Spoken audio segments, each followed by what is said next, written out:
Me back. You know what? You were the seventh guest of this podcast. That's pretty It's neat.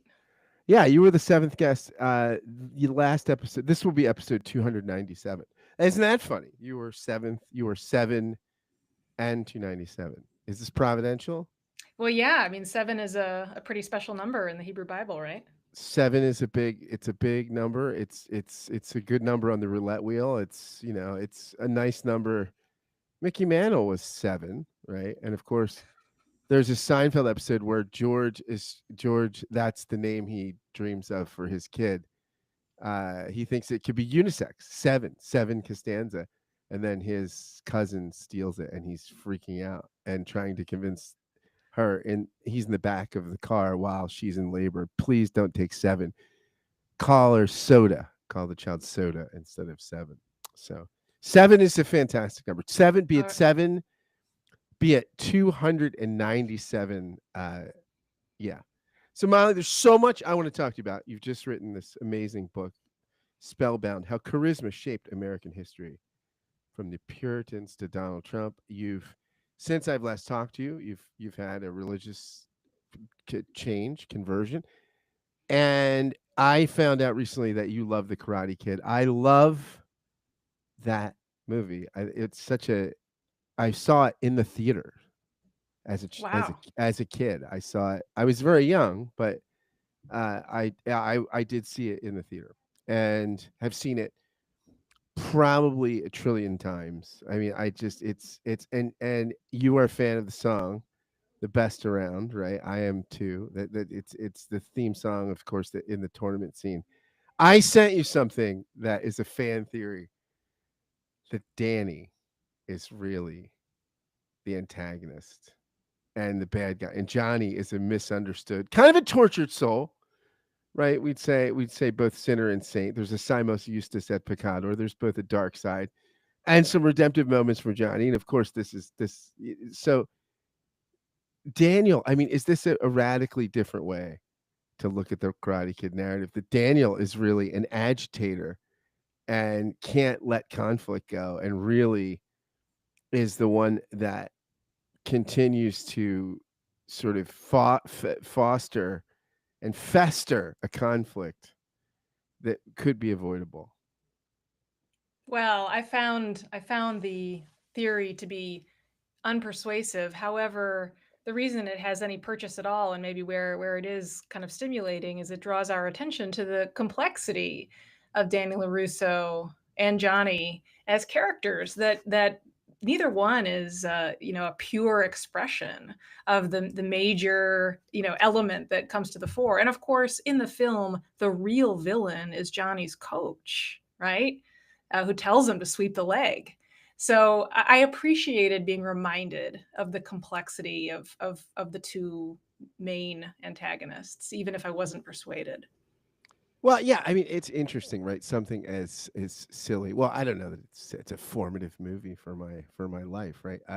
But in many ways, Karate Kid is a Rocky remake, right? In some sense, it's the underdog movie. There's the crowning champion at the end. The underdog. It's very interesting too. There's a book. I don't know if you know this book by I don't know if he's a former Jesuit or Jesuit, Jack Miles. It was called. He wrote God, a biography or something, and he wrote Jesus, Crisis in the Life of God. And he makes this observation, I think, in that book, that movies like Rocky only make sense in Christian culture. That this is a latent Christian story, that the marginalized one, the loser could be the winner, that the one to pay attention to could be the cast out one. That this is such a sort of a Christianized, so just running undercurrent culturally that I remember what I remember him talking about. I think it was some Japanese reception to missionaries. They're saying, if this person was so good, why did they die so badly? And just this, it's just interesting. You could say the Karate Kid is this deeply there's a deeply Christian purchase on it, perhaps. I don't know. That's interesting. I mean, of course, Danny wins through the triumph of physical strength. So that doesn't seem particularly Christian. And I'm wondering, I'm thinking about famous stories like Ben Hur and the rebellion of slaves, right? That do feature in the pre-Christian imagination. So maybe it's a little more complicated, but I certainly take the point that there's an inversion of values and an inversion of who we ought to be rooting for, which was so distasteful to someone like Nietzsche. That does show up in a kind of popular form in a movie like Karate Kid, that does have a particular valence that's only possible in Christian culture. Yeah, and it's interesting. I think it's funny, this like silly fan theory, but it's interesting how familiar narrative can be seen in different ways, right? That you can that there's no uninterpreted life, right? There's no uninterpreted art, there's no uninterpreted stories, there's no uninterpreted figures, right? We're always making interpretive moves. You have made a major interpretive move in your life, right? You've gone from a studier of religion to not just a studier. I remember the Hair Club for Men commercials. I'm not just a member of Hair Club, president of Hair Club for Men. I'm a client, and the guy is actually, you find out, needed a hair replacement or something, right? You have been somebody that studied religion, that has been a historian, that has looked at religion. You've written about religion. You've written a great book on the great book I love, The Apostles of Reason. You've written a lot of other stuff about evangelicalism and Christianity, and then you went from being an observer to a practitioner. Has that changed your how you work as a historian? I mean, now there's that book by Tornaby or whatever, The Historian and the Believer. You're now the historian and the believer.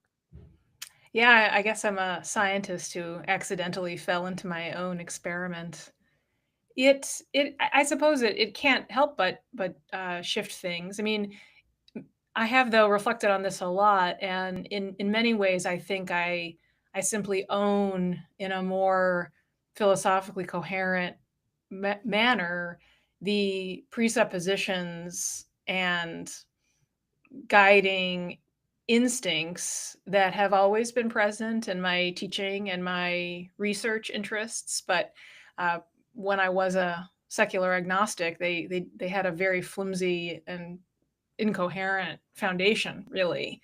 But I think I've always tried to convey to students in my classroom the compatibility between the perspective of historians who are limited by the guild rules to certain kinds of evidence and can make observations on their subjects' claims about religious experience, but have to stay fairly agnostic about the reality, the supernatural reality and its presence or absence, and the perspective of believing members of these traditions, and how their views, there's certainly tension, but they are more often complementary than explicitly at odds. I have noticed that becoming a Christian has removed some blinkers for me and widened the aperture of my intellectual interests. Shortly after becoming a Christian, my next kind of significant research project was an investigation of the question of whether you can scientifically demonstrate contemporary claims of miraculous healing, and whether this is possible, the dangers of it. And this took me down a road of a lot of reading and interviews with Christians both in this country and elsewhere, who've had experiences of supernatural healing, and got to know a couple of academics who have devoted quite a lot of their own professional energy and resources to this very question. And that was a whole world that I had simply not paid any attention to before I became a Christian, even though I thought of myself as someone who was open to nearly all claims, ways of viewing the universe. In practice, I had a very firm materialist, anti-supernaturalist bias that I think prevented me from engaging with the testimony of a lot of very credible people that really rocked my assumptions. And that's a set of questions. That's a line of inquiry that I don't think I would have pursued before becoming a Christian.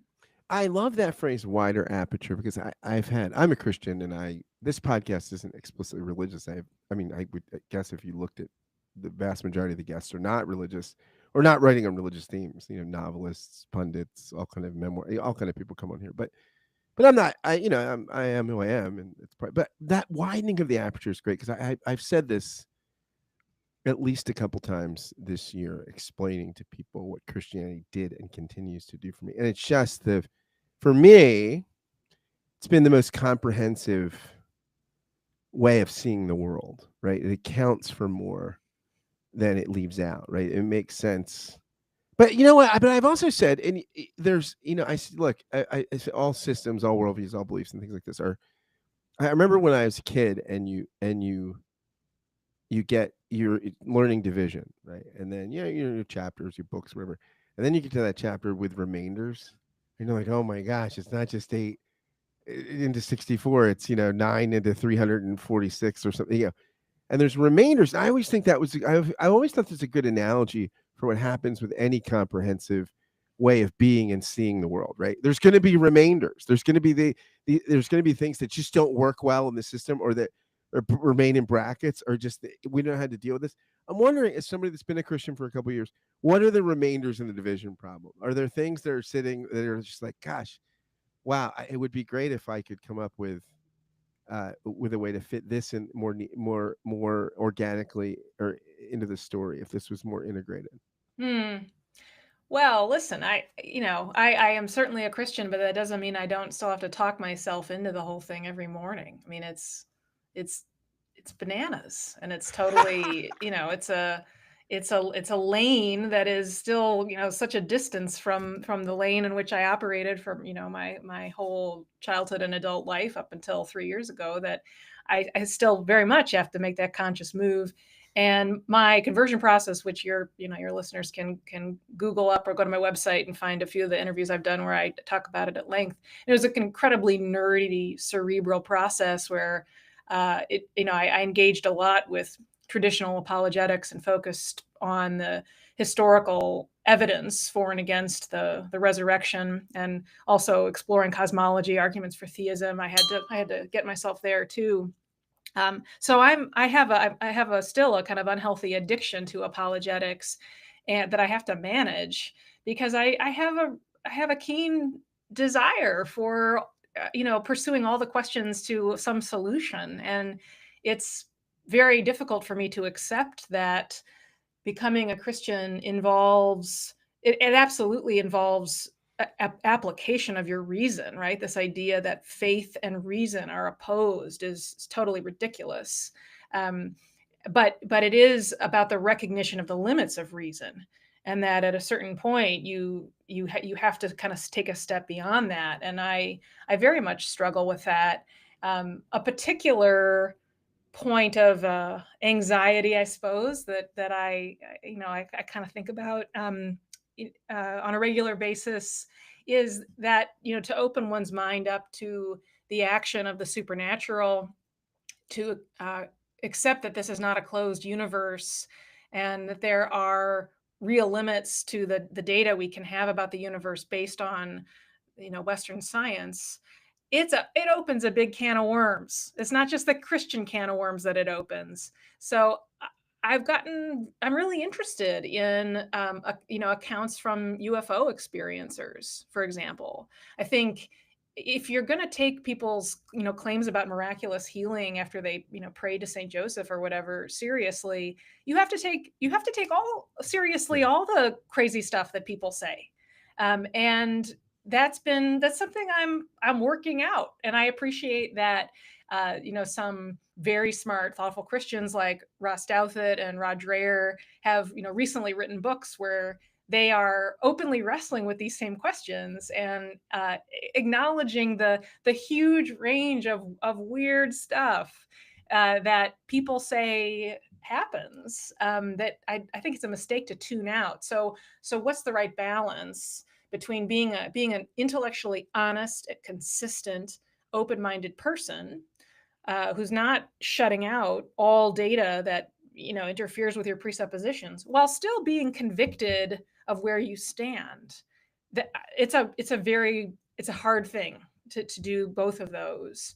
And I appreciate being in a church, having mature Christians in my life who have always made me feel that I can bring all my doubts and all my questions. And I tell my pastor, hey, I'm reading this book about UFOs and I have some questions. And he might roll his eyes a little bit, but he takes me seriously, and he doesn't, tell me I'm a heretic and I can't lead Bible study anymore. So I think it's crucial to be in a community where no questions are off limits, and I don't. you can do your thinking out loud. I had a professor in seminary once. He said, he was a historian. He said, "Look, if somebody told me they dug up the bones of Jesus, right, and these people said, these archaeologists said these are the bones of Jesus, it wouldn't do anything because I just wouldn't believe it. I'd say, no, it's not going to hurt my faith. It's just, come on, you can't." He said, if aliens came down and landed, and they had the Quran in Arabic, that would be tough. I appreciate his willingness to go there. Yeah, Yeah, to I have that know thought experiment. these are interesting questions, right? I mean, they're but they're interesting. I mean, the tradition. Yeah, somebody like C.S. Lewis who thinks about his space trilogy stuff, and Brian McLaren, apparently the guy who was a founding father in the emergent church movement. Apparently, a mutual friend of ours just told me he's coming out with a sci-fi trilogy. So these things are interesting parts of, I think, the Christian imagination, right? What's out there and how you bring it into the economy imaginatively of what we know, right? Of what's been revealed in these things, and what are the remainders, right? Maybe these were. Yeah. Lewis's space trilogy was really important for me, and I think his willingness to be committed to Orthodox Christianity while also acknowledging that there's God has revealed to us what we need to you know be in right relationship with him and no more, really, right? So who are we to say that he doesn't have other plans for other parts of the universe? And Lewis's willingness to play with that and construct, I mean, I find the world that he creates in the space trilogy to be really provocative and persuasive, and it broke through, I think, the sense that Christianity is a parochial faith. That has to be totally limited to our blue marble, when we know that there's so much more out there. That's one of the valuable things about the space trilogy. Yeah, I find when I talk to friends who are sick, and I live in Philadelphia. I live in Philadelphia. This is blue as blue gets, and pretty non-religious. At least the sort of if you look in among working class non-whites, it's not irreligious, but if the sort of professional class and stuff, it's there's a lot of hostility to religion and stuff. And I often say, like, what you're critiquing is a very caricaturized view of something like American evangelicalism, and a caricaturized view, because I wouldn't, I could take you to Wheaton College or something. Like, I could take you to talk to people I've had on the show, but it's just, and even that is a sliver, right? I mean, this is a big sandbox, and complex, and with lots of tensions and and that's what's always interesting to me about it, right? Is you find these people that it's just such an interesting, complex tradition, right? And it oftentimes the critics are fixated. Now, again, that tradition has problems, right? I mean, that all of us in it have to say, yeah, we haven't figured this one out yet, but I think it's more expansive. Something I wanted to ask you, and we'll get into your book, I promise. Right? I think I said your book has a great topology. I have a topology that I was talking with somebody about yesterday. I said, I think that adults that have faith, I generally put in one of three categories, right? If they're an adult and they have vibrant faith in the United States, or North. I'm thinking in my own context, but I'm sure this is true other places. But I think you get there one of three ways. You get there through evolution, revolution, or conversion, right? That there are some adult Christians I know, and Jews or other people, other Christians, that they've got there from evolution. So they grew up in Episcopalian or Baptist or something. No, their adult faith isn't directly the inheritance of what they received, but they've taken things apart and cast things away and picked up new tools and things like that. But it's not traumatic, right? I mean, it's not been. It's something that there's more continuity than discontinuity. on the journey from the faith of their childhood, what was received to what is now believed. Then I think there's revolution people, right? A lot of my friends were founders in the emerging church movement, and these were people like a hard no. If we're going to continue in faith, we've got to have a revolution. And you talk about people like this in your book a little bit. Early on, some of the prophets are people that are somewhat revolutionary at times, although sometimes more seem more so on the surface and then aren't. And but the revolutionary folks are the no. I got to say no before I keep saying yes, and I've got to change this. And then there's folks like you who are converts who really come from outside the tradition. It's not an evolution, and it's not a no first to what's going behind and sort of reworking it.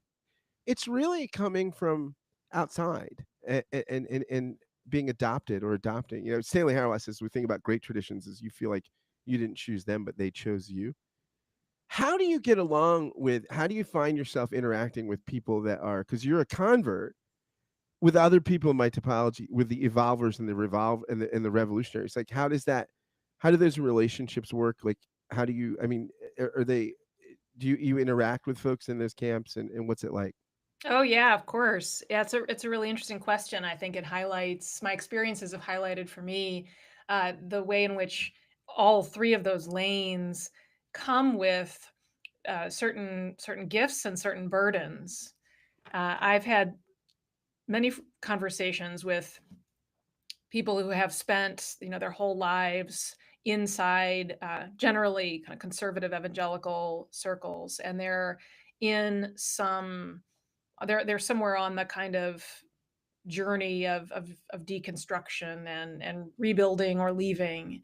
And we'll have a conversation where inevitably it comes out that crucial to their disillusionment and alienation from Christianity is a personal story of trauma and disappointment. Whether it's kind of dysfunction in their family, or a person in church leadership who disappointed or betrayed them, mistreated them in some way, or it's a kind of personal relationships that have suffered under the weight of other humans and what they do in their depravity. And my internal response to these stories, as someone who didn't grow up in it and had a very kind of in some ways insulated process that allowed me to really just focus on the the question of whether the claims of scripture are true, and is Jesus who he says he is. Like my intellectual response is to say, I'm sorry that your pastor at your family's church was a giant jerk, but what does that have to do with the question of whether or not the tomb was empty? Like logically, they're not related at all. And in fact, Christianity has in its anthropology the best answer, the best account for your experience with the crumminess of human beings.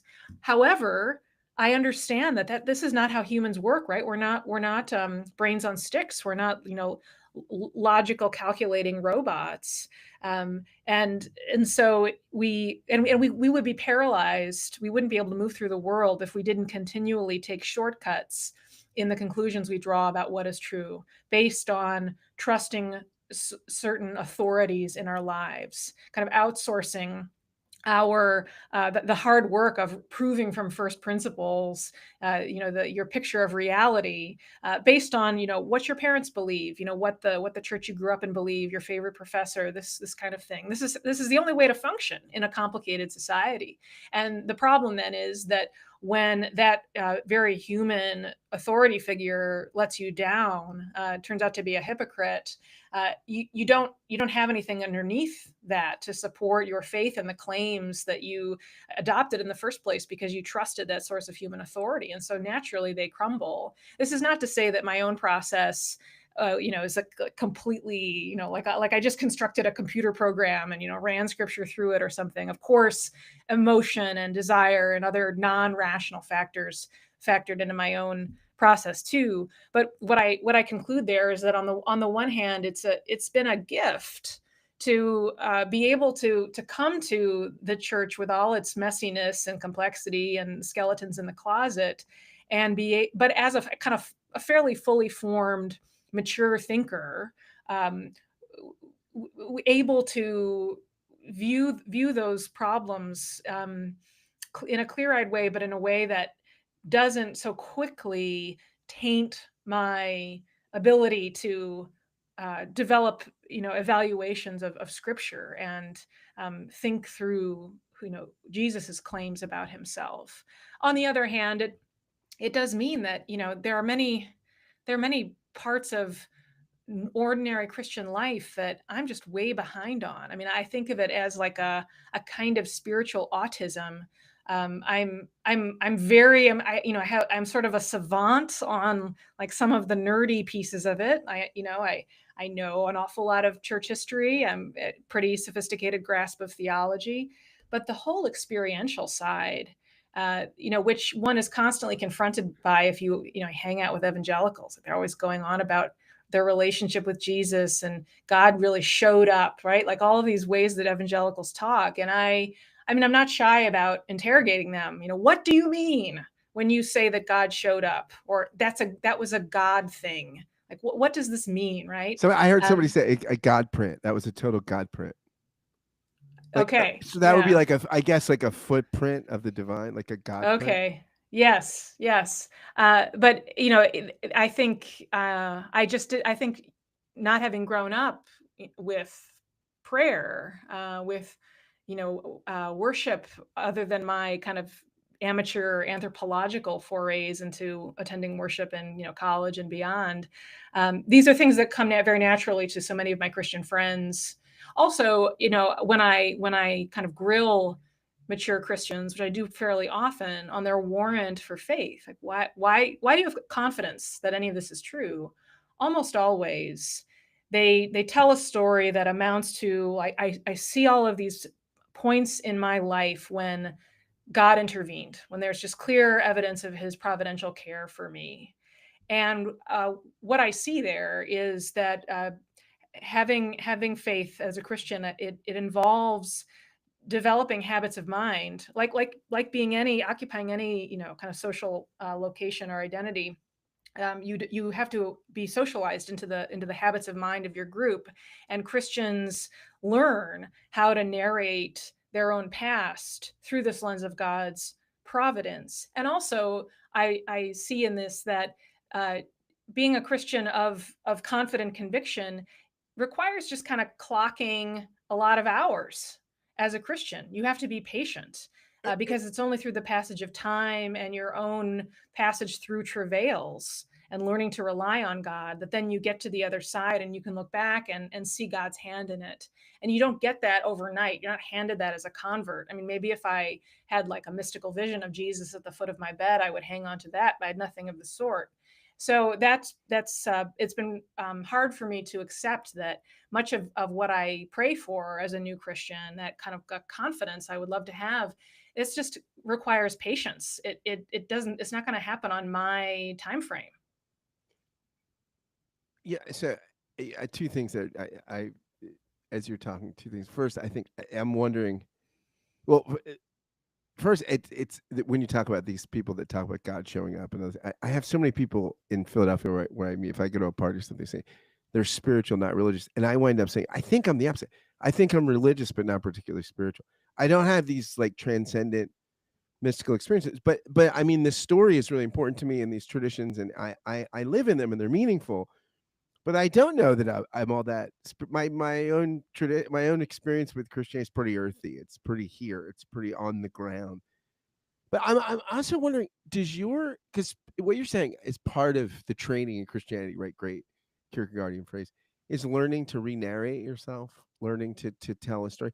Has your training as a historian helped you there? That because you've studied how people tell story. What is history? But rendering the past doesn't story itself, right? You've got to make a story out of it to make it accessible to anybody, right? Otherwise, you just have facts, naked facts, which aren't they don't do anything, right? I mean, has your work as a historian helped you in that part of the Christian journey of having to learn how to tell a story differently with God maybe as the main actor?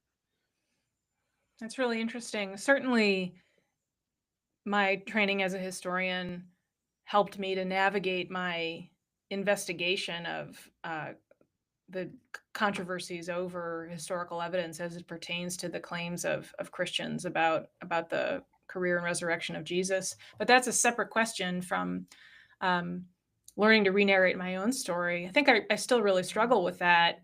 One question I often get is, how can you join this group that has committed all kinds of atrocities across human history? And I I ended up getting evangelized in the context of a Southern Baptist megachurch, and the Southern Baptist Convention has become shorthand for a lot of people, for especially in the secular left circles in which I am frequently, for many sins, and certainly they're not wrong, but I think because I am been a historian my whole adult life.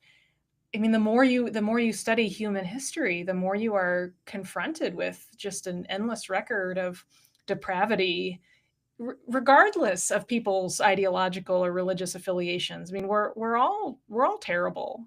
We're all sort of hanging on to civilization by a fingernail. Well, So, Chesterton writes this in the London Times, right? There's this essay contest and the essay contest was "What's wrong with the world?" was the prompt, and Chesterton just wrote in a 2-word answer: "I am." Signed, G.K. Chesterton. exactly. So I guess I'm not impressed. Like there's no group one can join, where you would be on the side of the angels. And I think there's a certain asymmetry, because to me the story of secularization is the story of the declining trust and sense of obligation that Western individuals have toward institutions of all kinds, not just religious institutions. And I think that whenever you have a kind of institutional concentration of power, you have more potential for abuse, more temptation. Right, right, right. And so there's sort of no institutional equivalent to the kinds of religious institutions that have do sometimes end up in scandal, on the traditional Christian side of the spectrum. So I think that there's a way in which secular liberal people, because they live in an even more atomized, hyper individualistic mode than people who are in traditional religious organizations. They can kind of distance themselves from the way you end up more face to face and sometimes implicated in real depravity if you are part of an active community and organization. So that to me is one kind of feature of our landscape that figures in this story. But I am a complete spiritual infant when it comes to a lot of things, and certainly I would include this whole necessary endeavor of learning to understand my own story. I have two kind of modes in my brain that operate at the same time. I mean, I have the mode that is learning how to see things that have happened in my life uh, as showing God's intention and agency, and then I have the other secular professor voice that says, "Oh, isn't that interesting? The way Molly is learning to reinterpret coincidences." And I have to continually remind myself that it's not that I moved from a neutral position to Right, a right, non-neutral Christian position. It's that before I was socialized right. into seeing things as coincidences, and now I am being socialized into a different kind of epistemological mode. Yeah, and it's interesting because you say, and I like the metaphor of infancy because I think, there's a different. I mean, Jesus commends childlike faith, not childish faith, right? There's a difference, right? That when we say childish, that's very different than childlike, right? Because the best of childlike is this openness, wonder, constant growth, like a resilience too. I mean, there's so much about childlikeness, right? That's it's a beautiful thing. You say in the book, you say religious charisma and secular political charisma may not be the same thing, but they are one united story, one in which all the characters, whether devoutly religious or proudly skeptical, are searching for a role in a plot grander than the one they are living. This is so great. This is not just a matter of finding an institution to serve or tribal boundaries to defend. The human need here goes deeper. It is a metaphysical craving, a sense that the universe must be more principled than the average day of the average person, which suggests this goes down to sentences I wish I would have written. It's just so great, right? It's just not enough to get up. It's not even enough to have a tribe. It's not even enough to have safety, right? This whole thing has to mean something, right? That the whole thing has to get together in some sort of coherent narrative that says, I understand who the good guys are, the bad guys, what the problem is, how to overcome it, what where I am in the arc. And you say that this is what charisma does, right? It kind of the charismatic person, and it's a shared thing, right? Because it's not just it's not celebrity. You say it's not charm, but this is what the role of charisma is in some to some degree, right? To find the story, to unveil the story, to tell the story, and it's a give and take, right? With not it's not all just the leader, right? It's a give and take between the follower and the charismatic leader, right? That's right. When I started the project, I mean, I think I myself was kind of confused about what charisma is. That was part of what was intriguing about the project. I think it's a term we use in our everyday conversations about politics or religious leaders, uh, and its usefulness has something to do with how vague it is, because we can sort of toss it out when really we don't quite know how to account for a particular leader's appeal to his or her followers. And I was interested in intertwining the story of charisma in that sense of authority, that often functions in political contexts, that is distinct from the authority that comes with an institutional role or military might. So, this is the sense that we've inherited from the sociologist Max Weber, with charisma in that New Testament sense, that has different meanings in different parts of the New Testament. In Romans, Paul uses the word to describe, God's free salvific grace to all Christians. In First Corinthians, he is speaking more about specific spiritual gifts, tongues, prophecy, healing, this kind of thing. But to me, they are interwoven, and that the heart of both of them, in a sense, is an invitation to enter a story that's bigger than ourselves. I thought when I began this project that I would be profiling leaders who were all immensely charming, really good at working a room, good looking, fantastic orators. That was true here and there, but it was truer in the breach than in the dominant pattern. And in fact, most of the leaders I found myself writing about were very polarizing. So maybe some people would find them very personally compelling, but just as many or more found them totally repellent. And that, plus the fact that their power to build movements, it seemed to move far beyond kind of interpersonal contact with the leader, and can travel through all sorts of different media. This helped me, find my way to this argument that the core of charisma is a particular kind of storytelling, and pulling back the veil on a new view of reality that, for the followers, makes more sense of the world than the other stories on offer in the culture. And it is a transcendent story in that it needs to connect, their puny mortal lives to some source of ultimate concern, and provide a sense of both kind of empowerment, while also the security of knowing that, well, forces, powers larger than me are controlling the big shape of this plot, and I don't have to worry about the feeling of chaos. I mean, as humans, we hate chaos. And I do think this is at core a religious impulse. And just because in our secular age, it's an impulse that is not landing as often as it used to in traditional houses of worship, I think it's a mistake to think that it's vanished.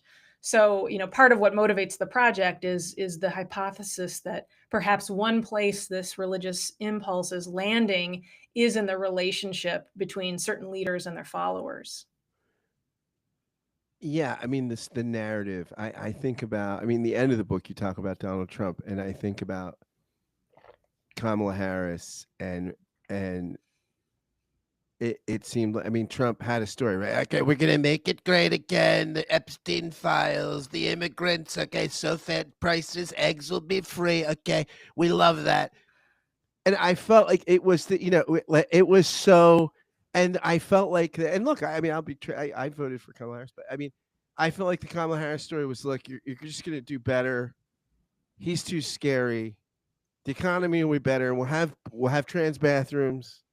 And look, even Liz Cheney says I'm not that bad. I mean, it was just, I mean, running around my state of Pennsylvania with Liz Cheney, I thought, in an age of disruption, right? It, in an age where people are fed up with, they're skeptical about the economy, about international alliances, about democracy, about all these things. You're running around with Liz Cheney saying, "Hey, look, if it ain't broke, don't fix it." I mean, that I feel like the story stuff you're talking about in the book, where you talk about the unveil story. This is why Trump won the election, right? I I think mean, so. Yeah, I think Harris had a number of very intriguing policy proposals, but that's just not enough. The other piece of this too is that we are in an age where institutional credibility is at an absolute nadir, and I mean institutions just across the board, from Americans' views of Congress, universities, the mainstream media, you name it. Americans' trust in all of these, and it's been declining for a couple of generations, but it's especially low now. And here the Democrats nominate the institutional candidate, who's very much a face of all of these, big impersonal forces that Americans are more cynical about than ever. And so, it's no wonder that they didn't vote for her, despite fairly reasonable proposals for how to solve concrete problems. yeah, and like I said, you say in the book that it's not charm and it's not celebrity. Kamala Harris certainly was charming, or could be at times. I thought, and she was instantly celebrity. I mean, everybody, all the celebrity. I mean, she just, she had the embrace of celebrity. She had celebrity quality.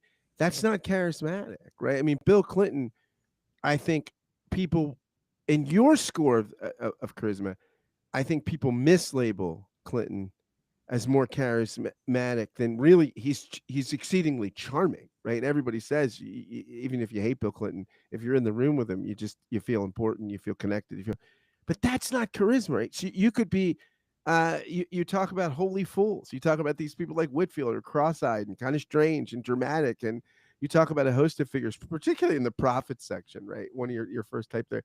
A lot of these people are just unseemly, kind of agitating, annoying that they're not charming, right? And yet they're able to unveil a story. Is that part of the key that you need to understand the book, that get charm and celebrity out of the off the radar?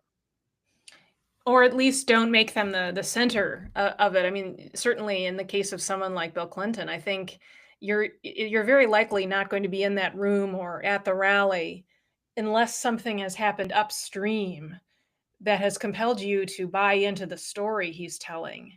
And I want to be clear, when I talk about storytelling, I think that can sound like I'm suggesting that the key to charisma is lying, is Right, right. fabricating a vision of reality. Some charismatic leaders do that. And I think this is the difference between charismatic leaders who are ultimately a force for moral progress in history and those who are not. But I think about someone like the Quaker, the deeply anti-charming Quaker prophet Benjamin Lay, who was really ahead of his time, agitating in all kinds of outrageous ways. Standing out in the snow, in his bare feet, dressing up in a military outfit and running a sword through a Bible in which he had concealed a bladder of berry juice in the middle of Quaker meeting, to convey to his fellow Quakers, who at this time were mostly slave owners, that they had blood on their hands. All these things were revolting to most people. But he was telling a new story that was focusing on and arranging facts in a new way that was then revelatory and absolutely conveying the reality of the suffering of enslaved people. And I would say Martin Luther King's charisma is also in this category. Um, but it's not enough to just point people in the direction of new data, new information, and offer a corresponding policy platform. I think in our own time, the Democrats did, and still to some extent do, run on a kind of cobbled together narrative that casts Americans in roles based on a very shallow understanding of their identity category.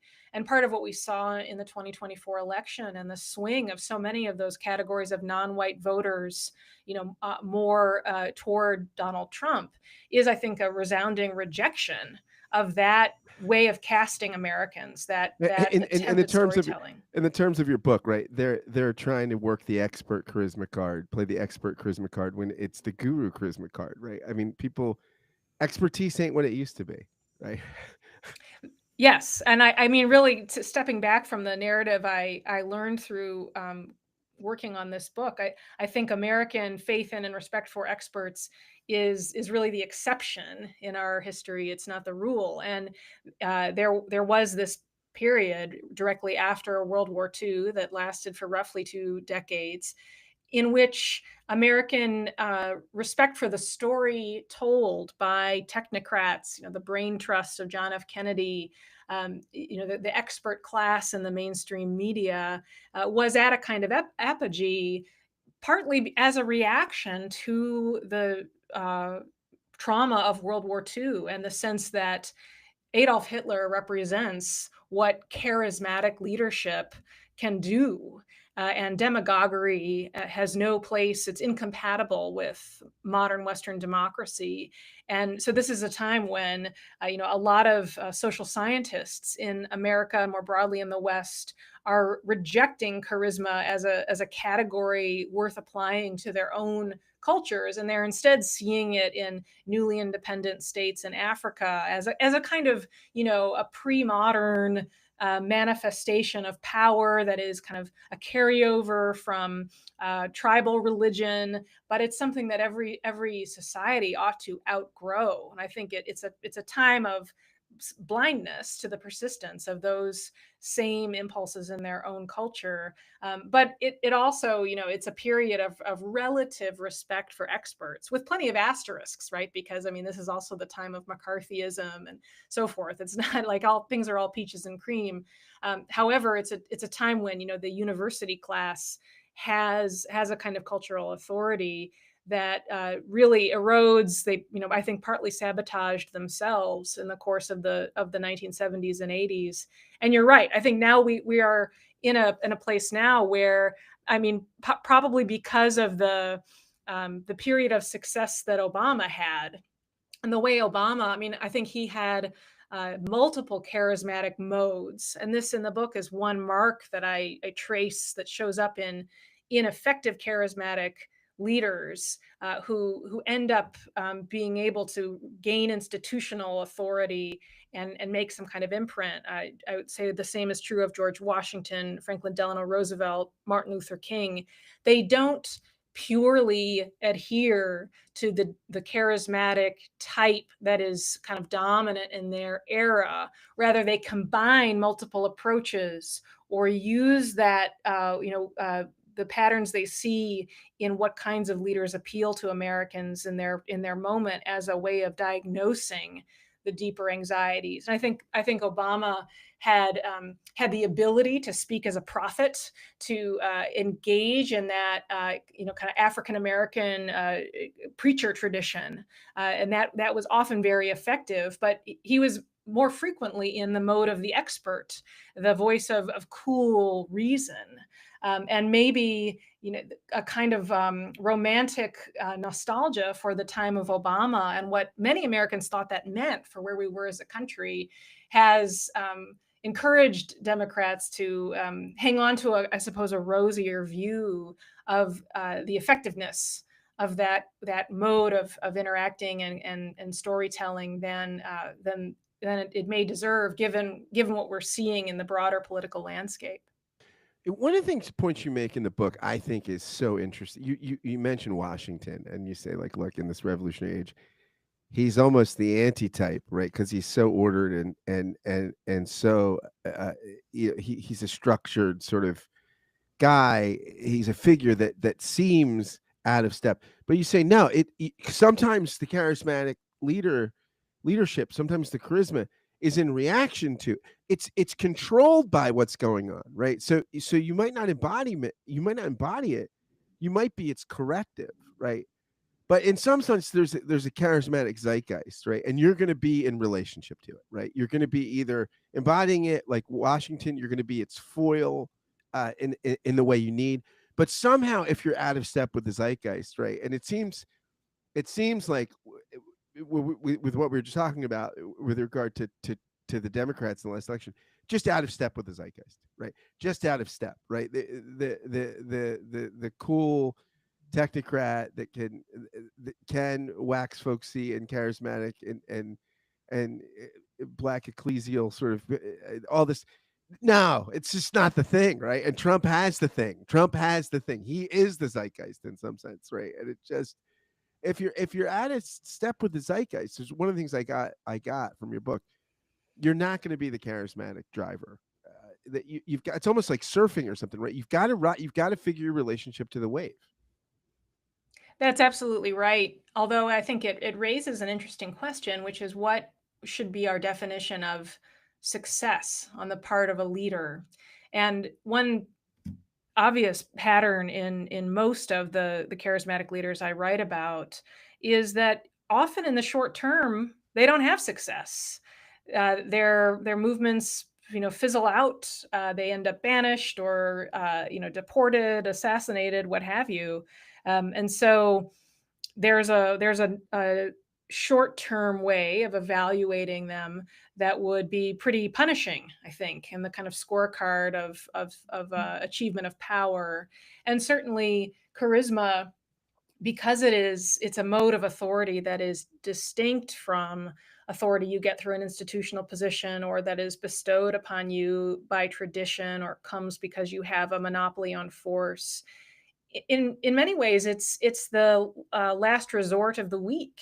It's the kind of authority you strive for if you don't have access to those other kind of more reliable modes of bossing around your fellow humans. So maybe in that sense it's little wonder that many of these movements don't have immediate success in their goals. But I think it's important to take a longer range view. So I think about the Puritan heretic Anne Hutchinson, who's the character I start the book with, and she has, in the mid 1630s, this brief moment of incredible power. I mean, at the height of her influence, she has turned about half the congregation in Boston to her side against the claims of the most of the ministers and reigning magistrates, and really convinced her followers to question the whole paradigm of kind of constant self-lashing scrutiny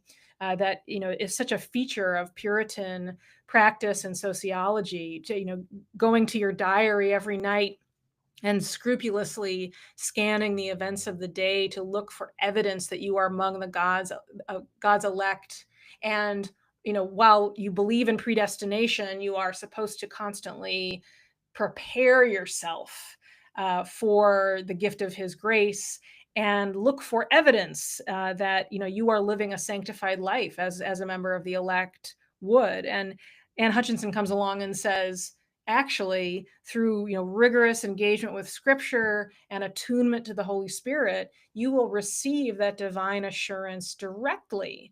And hey, I'm not even sure our ministers have gotten that assurance. I'm not sure they're preaching under what she called the seal of the Spirit. Now, it didn't take that long for her enemies to mobilize the mechanisms of discipline and put her on trial, both for her slandering of ministers and her violation of civic authority. And she ends up banished and, in short order, murdered in an Indian attack. after her family moves to New York, the colony of New York. So you could say in the In short the term, age of what in it the age in the age of Epstein, that would have been a conspiracy, right? right, right. We're gonna Well, release the Indian files, okay? The Puritan, the ministers hired the Indians, okay? They were white Indians, okay? They were for, it would have been, there's no way that would have. that is an amusing counterfactual, yes. But like, I think it's easy to see her story as one of failure. And in the years immediately following her banishment, the Puritan town fathers spent like a tremendous amount of time and energy passing all kinds of laws to try to make sure that no one ever became another Anne Hutchinson, and requiring, or at least strongly encouraging, local ministers to meet to kind of share notes. How's your situation, over in Springfield, and do you have any like would-be heretics that you need to get out ahead of, and beefing up the punishment for people who speak out of turn against the church authorities. And they look at what's happening in the kind of brewing civil war in England, where they all come from, and they think, we're preserving the city on the hill. They've got so much anarchy over there that'll never happen here. But in the long term, Anne Hutchinson really has the last laugh. I mean, her message that the core thing is this personal relationship with the divine. I mean, in many ways, that becomes the marrow of American spirituality, far more than any vision that the Puritan town fathers have of a theocracy. Now, Anne Hutchinson was no like multicultural progressive, and she would be equally horrified by where that goes, that kind of individual connection with the divine, that idea that we're entitled to that. Goes off the rails as far as she's concerned. But my point is that there's a way in which charismatic leaders might crash and burn in the short term, but have major influence in the long term story of American culture. You say something interesting in the Benjamin Lay section. I love this. This writing is so beautiful. You talk about holy fools, and you say holy fools have thrived in mystical traditions where the boundaries between human and divine are more porous, but where most people cleaning house, tilling fields, loving and hating and gossiping have tended to forget that their world is honeycombed with corridors for divine power. I mean, that is amazing. I thought of this passage when you talk about Hutchinson and her wondering about where if the preachers had access to the honeycombs, if they were forsaking it. But that's amazing to me that one of the things the Holy Fool does, one of the things that some of these charismatic leaders can do, is they can show you that just at the edge of your reality is transcendence, and you may be blinded to it, right? Because you're just doing one damn thing after that. Like most of us, life is just is overwhelming and complex and drudgery and anxiety provoking. But you that's so fantastic, right? That those words, right? That do you see that in your life? Do you are you seeing honeycombs, these quarters of divine power? I mean, is that you've been a Christian since 2022, right? That's your baptism, 2022. Full immersion, right?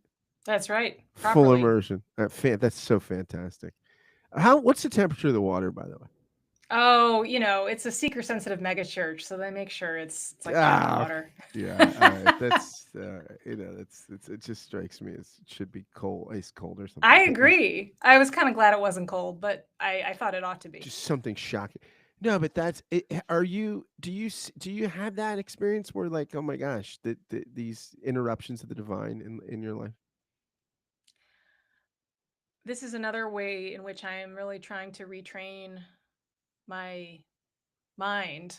Uh, I remember after reading David Bentley Hart's book, The Experience of God, Being, Consciousness, and Bliss, which I would recommend to anyone. It's a really effective rejoinder to atheists who think that they have all kinds of arguments that demolish the case for theism, when really they are arguing against a conception of God that is totally unlike the deity that at least the major Abrahamic religions believe in.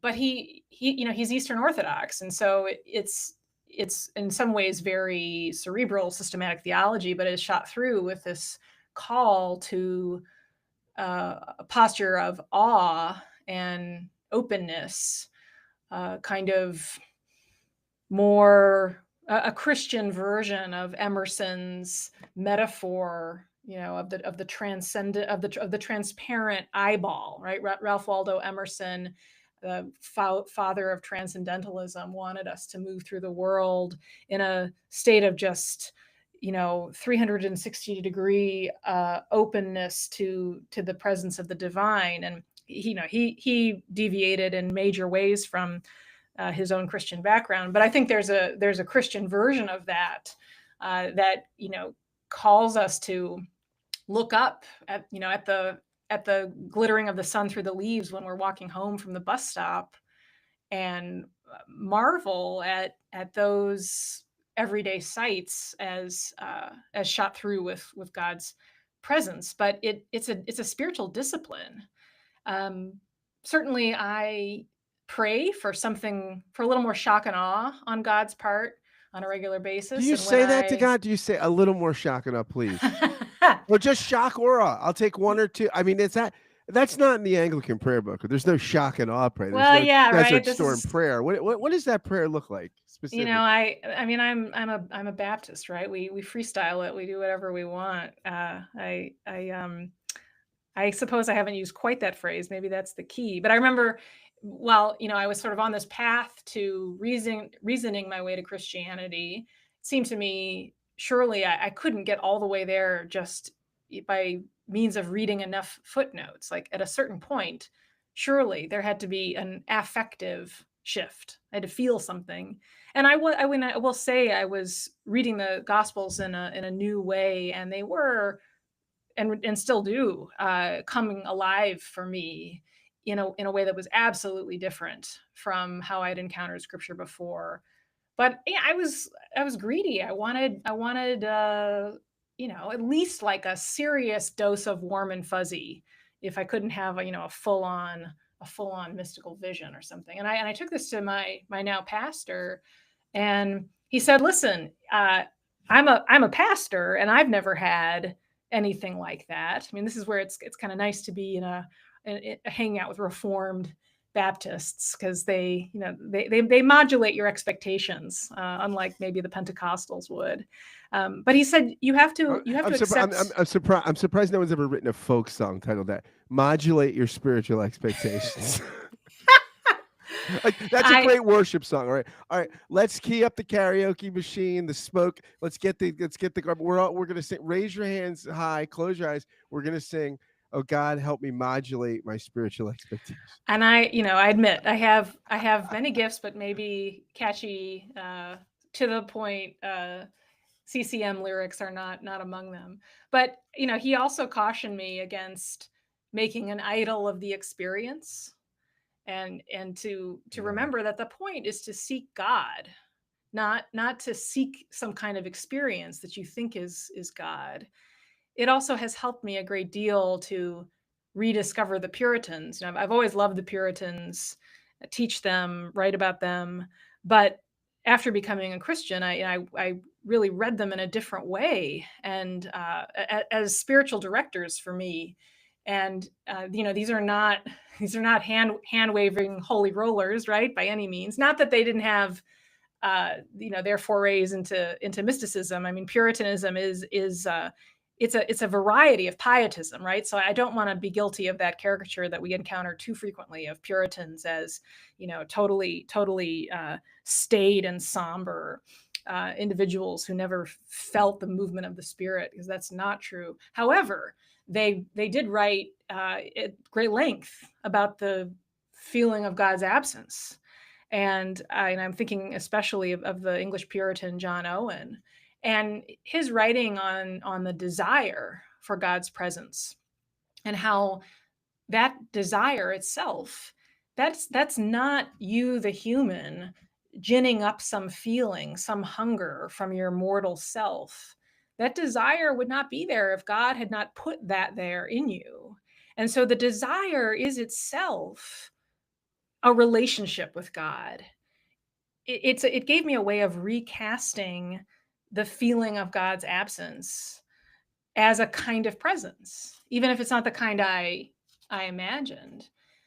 So that's kind of where I am in my halting steps along this path. But do I hope to see or experience a miraculous healing and or have an incontrovertible vision? Absolutely. Although I'll be sure if it ever happens to immediately write it down in detail and record myself describing it, because one thing I've noticed about myself and about humans generally is that we are so quick to rationalize away the miraculous and second guess and come up with other explanations.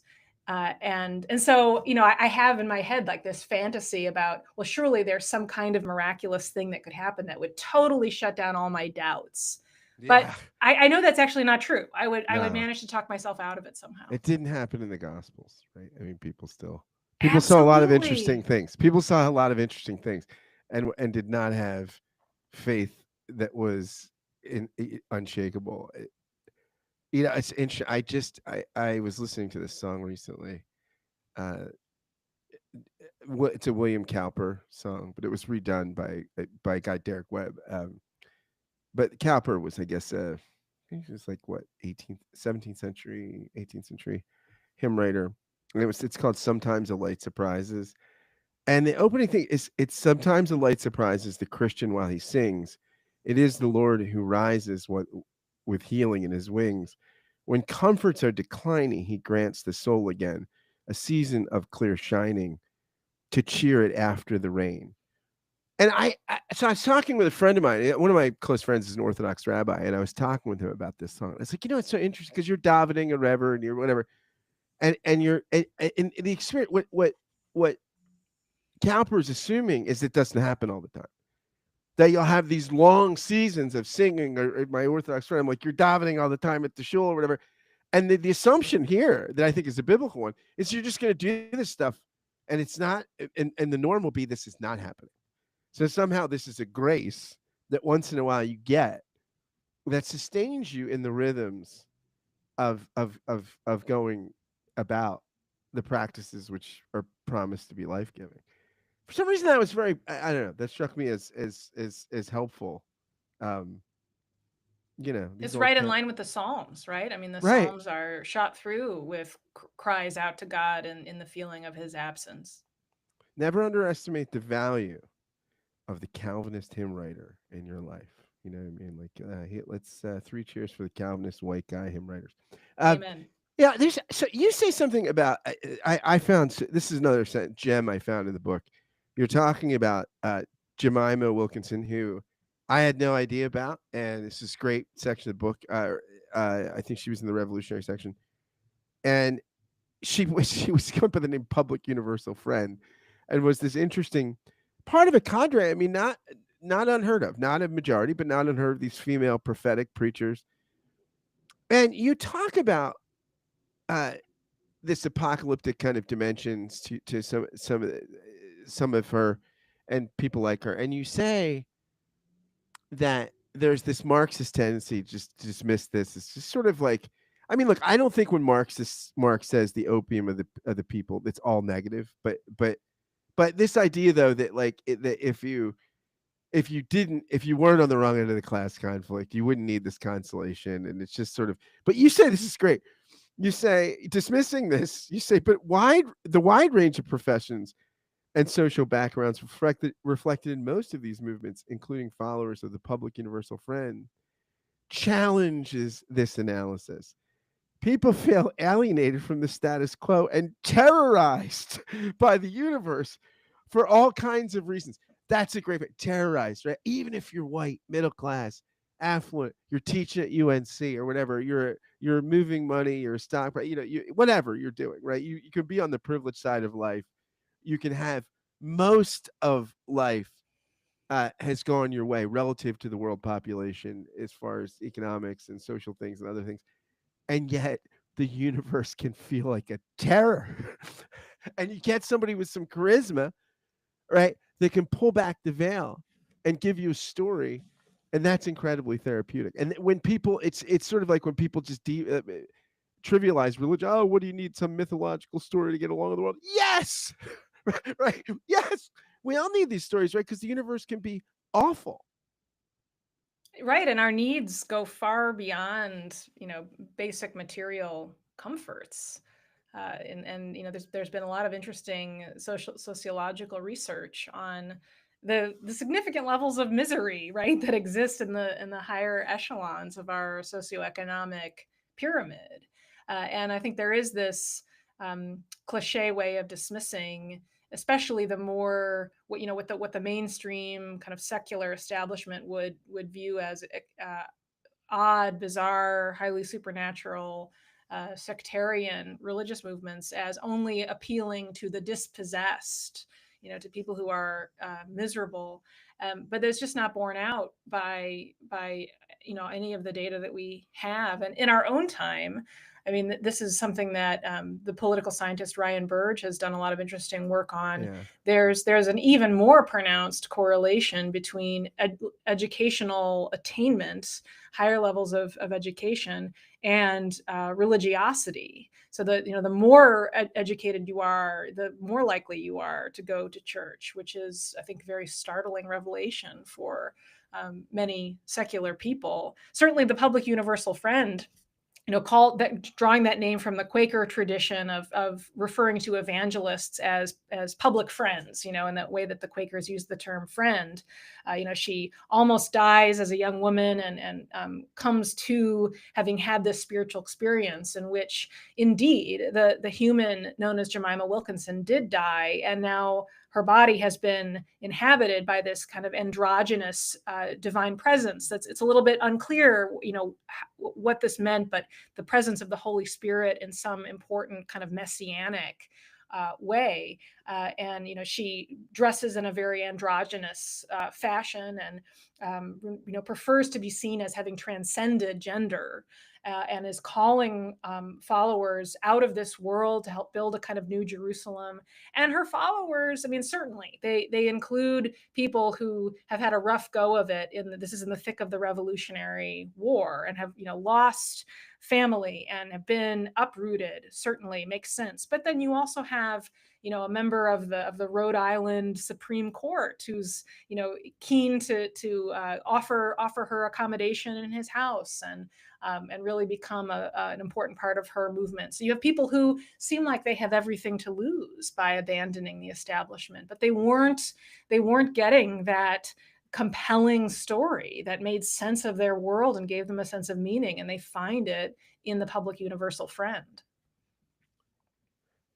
You say something towards the end of the book. You're talking about uh, lessons about charisma, and this is great. You say, if the history of charismatic leaders teaches anything, it's that observers who are trying to understand a leader's relationship with his followers makes a mistake if they focus on the cogency of his arguments, the soundness of his factual claims, or the attractiveness of his personality.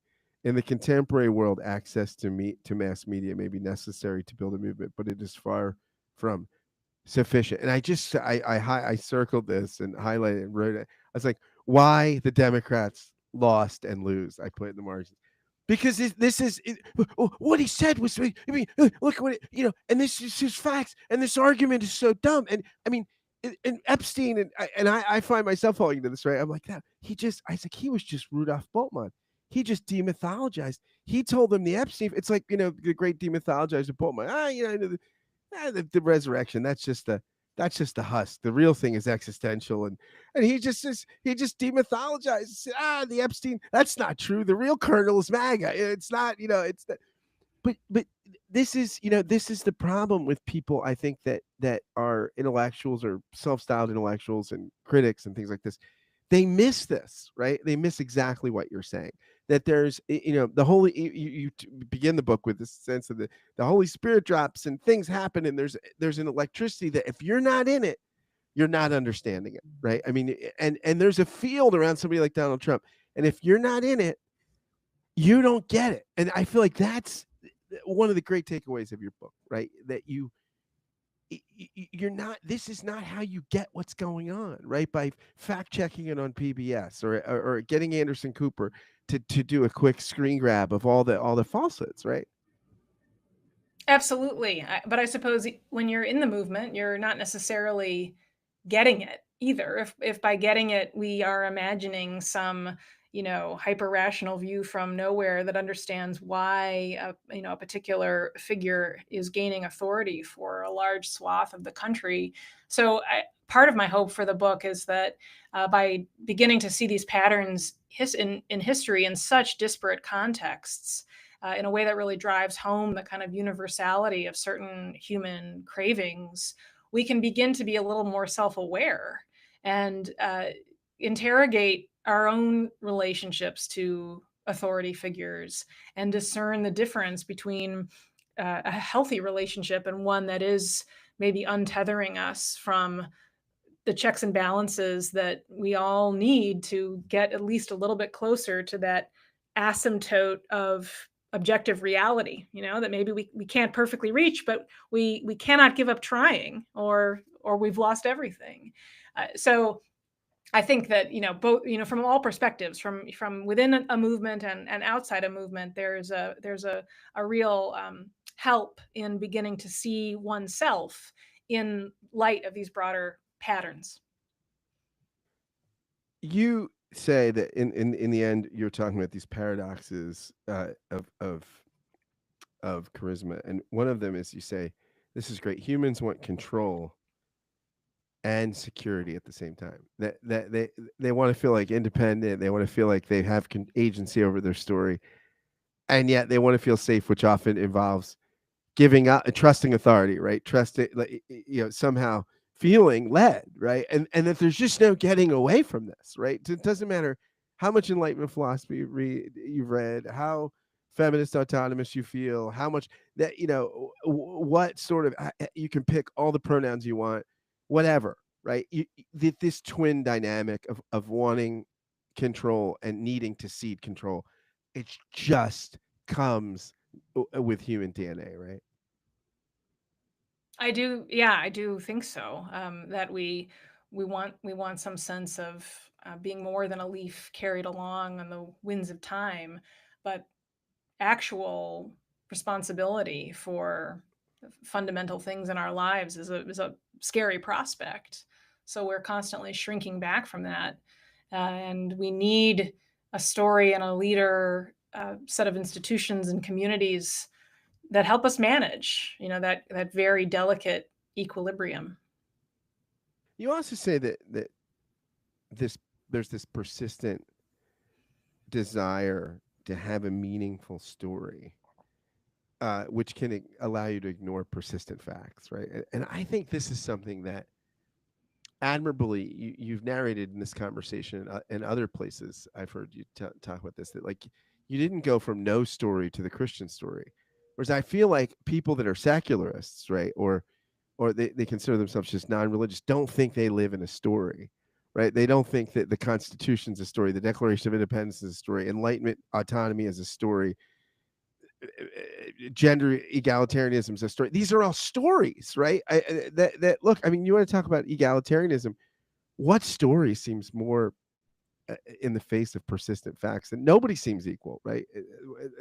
If equality was the aim of the creator, this is a piss poor attempt at it, right? Because no one's equal, and yet we do. It's something we cling to, the story that we're all equal and we all have inalienable rights, and this sort of stuff. That this capacity, right, to need these meaningful stories is just what it means to be human. I mean, when you realize, as you continue to realize, like when you first realized how storied your life was as a secular kind of person, how is that? I mean, did that help in your conversion? Did that help open you up to sort of changing stories, converting stories? Was that, did that come after you converted? I mean, when did you become more present to the sort of inherited nature of the story you had before your conversion? I think I was open to the gospel in a new way because over the preceding few years I had become less confident in the story I thought I was living in the context of the secular university. And I see in retrospect that I treated the university as my church in important ways and expected from my role there a sense of fulfilling a mission connected to some matter of ultimate concern, the pursuit of knowledge, the old school values of the Enlightenment. And seeing the spectrum of questions that people in secular academia are encouraged to pursue, and the range of debate on an increasing number of controversial issues, it just made me confront certain patterns of illiberalism in the university, which I still love dearly, and I think it's still a wonderful place to be trying to figure out the world. But I had to kind of come to terms with its flaws and limitations that compelled me to rethink a lot of what I thought was working for me in my old worldview. So certainly that instability in my secular story about the world was a crucial preliminary state. And I think this is important in the context of evangelism, and something that Tim Keller really stressed in the latter part of his career. He published Reason for God, his fantastic, but in some ways fairly traditional work of apologetics in 2008. And then he said openly that he realized, even though that book sold zillions of copies and continues to, that in some ways it didn't speak to the kind of prior set of problems and objections that 21st century people have, who need to be persuaded of the problems and blind spots and incoherence of their own non-Christian worldview before they can even be open to what you might have to say about the existence of the Christian God or the resurrection. So he wrote, Making Sense of God, and did a series of podcasts really focused on that. Because I think he saw exactly the point you're making, that you have to destabilize that pagan story before you can make the case for the Christian one. Yeah, that's I mean, And I it's should say, Scott, that I've got to make dinner pretty soon, so I may need. this is part of this is where the this could be the next honeycomb of the divine corridor, when you're just making dinner, and it's the ordinary, like Luther says, you do it unto the Lord, right? That's Yeah. right. So as we close, have you evangelized anybody? You're Southern Baptist. By the way, your parents must love that. Your secular parents. Oh my gosh. What's your daughter? Well, she's very accomplished, even though she's a Southern Baptist. I mean, that's of all the kind of Christian things you could become, to the culture, to a certain part of the culture, that moniker is just it's edgy, right? Yeah, and I lean into my Southern Baptist affiliation when I want to get a rise out of my secular liberal friends and family, but I don't actually have any particular investment in being a Southern Baptist. It's rather that this is the place where it is uh, most fruitful for me to be trying to learn to love the Bible and love Jesus. It was liberating, That's though. beautiful that you can say that. I mean, I was intimidated. My church is not, it's not just Southern Baptist. It's the most evangelistic congregation in the whole convention. I mean, it sent the most missionaries What's the out name of from the the church? What's it church. called? It's called the Summit Church in Raleigh, and it sent the most missionaries out, of the whole convention, for more than a decade. And just it's an incredible evangelistic machine, and it's kind of intimidating to be a part of that culture. But then I realized fairly early, after my conversion, that simply telling people what happened to me counts as evangelism. And that was a new way of thinking about it. And it liberated me from this sense that it would be some kind of alien mode, because it's a crazy thing that happened to me, and I'm still trying to make sense of it and Yeah. processing it, and I talk about it a lot. That I can do, and if that counts as evangelism, then great. I guess I'm an evangelist. That's amazing. Leslie Newbegin says somewhere that the gospel is the answer to the question people have when they see the kingdom, they see things happen, and they're like, "What the hell is that?" And you're saying, "Well, this is it. It's your story, right? It's the story of what of the healing of the change, and it's amazing that you're part of that. Like your story has become part of an unfolding story that is one of divine intervention and healing and grace. That's amazing. I'm glad. I'm glad it's your story. I'm glad you wrote this great story about charisma, Spellbound, and I'm glad you could come back on the podcast and talk about it. And I'd love to have you back on again.